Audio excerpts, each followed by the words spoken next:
Hey, I'm Rob. I'm one of the volunteers here at the Southeastern Railway Museum in Duluth, Georgia.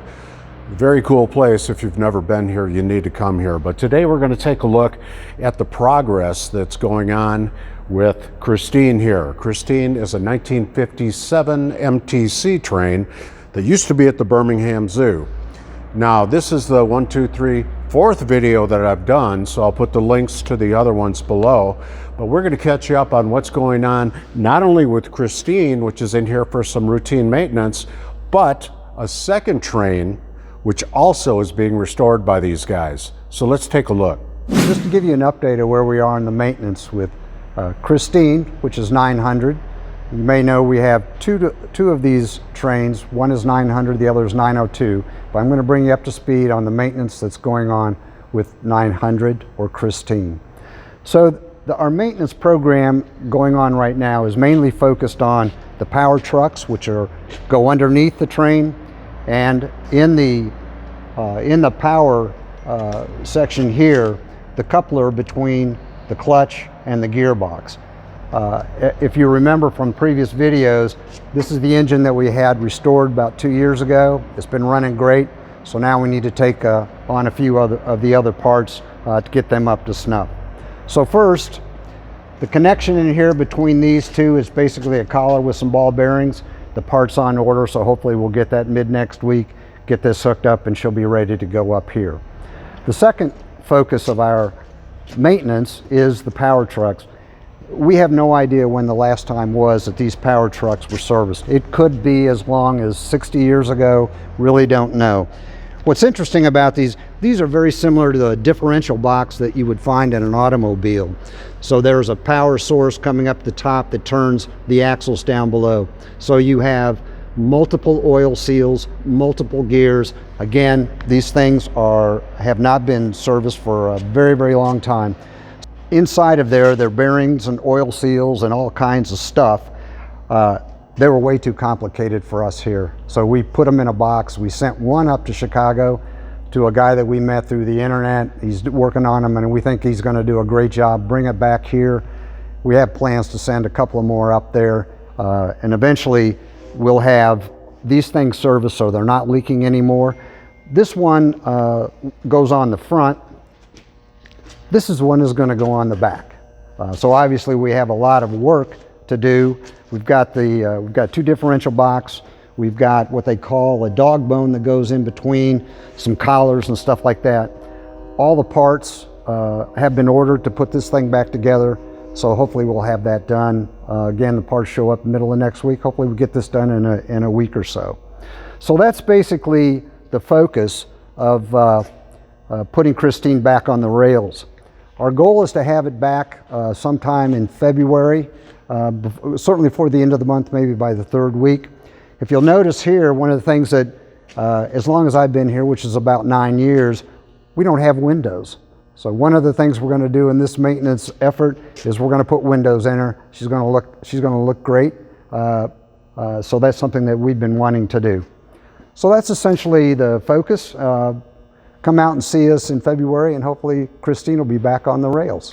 I'm Ken, another one of the volunteers here with the park train at the Southeastern Railway Museum.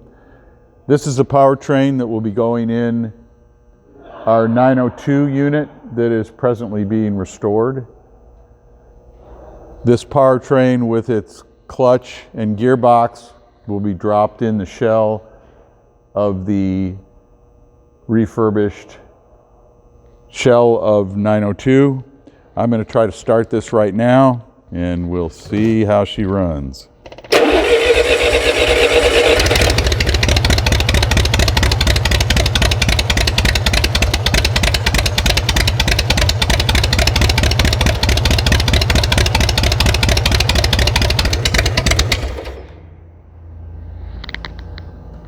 May take a little tuning up, but we think we've got a winner here. This is Bree. She's our shop dog. She loves to wear her shop rag collar. When I put that on her at the house, she knows she's coming here. As we tear these pieces of equipment apart, we discover that there is wear and tear over many, many years of service that until you start looking into it, you don't realize how it is. This is a connecting shaft between the two differential boxes on the wheel sets, and the one end of this is still in good shape. The other end of it is almost completely destroyed. These are parts that you have no idea what status they're in until you tear them apart and look at it. And the other thing that we have found, there is wear and tear that happens. This is one of the one of the drive shafts that go to the power trucks from the gearbox. There's one that goes to the front set, one that goes to the back set. And these also, over many, many years of service, will wear out, and we fortunately have a drive shaft company close by that does an excellent job of rebuilding those.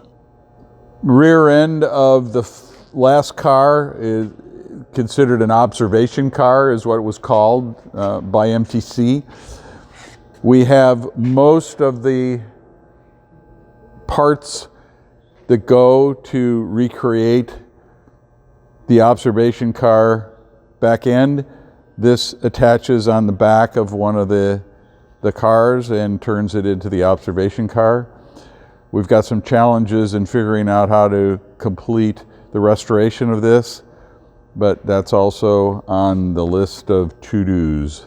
So on this table, we have one of the power trucks that's disassembled. Each of the axles has a differential. We have other differentials sitting over here waiting to be serviced, and actually full restoration of these are beyond our skill set. Eric up in Illinois, we can send those to him and he's going to be able to return them to good status.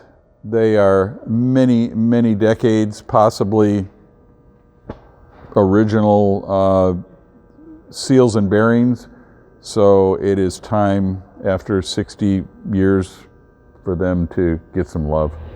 Well, I'm Gary, part of the park train crew here at the Southeastern Railway Museum, and you may be wondering, how did all this start? Well, it began with a man and his son in 1928 in Rensselaer, Indiana. A gentleman by the name of P.A. Sturdivant built a steam locomotive for his son, and they ran tracks all around their property. Well, before you knew it, it became a very popular thing for the kids in the neighborhood. Well, one of those kids' father was an executive at Sears, and he approached Sturdivant about leasing one of those trains for his store at Christmas. And so the idea was that the parents could basically do their shopping while the kids rode the train. Well, to say the least, that was an amazingly popular thing, and that led to the sale of many, many more of the G16s. Where Sturdivant got the design, though, was from the electromotive company that had just released the E1. So he designed the G16s to look like the very most contemporary engine at that time. And that's the beginning of the miniature train company.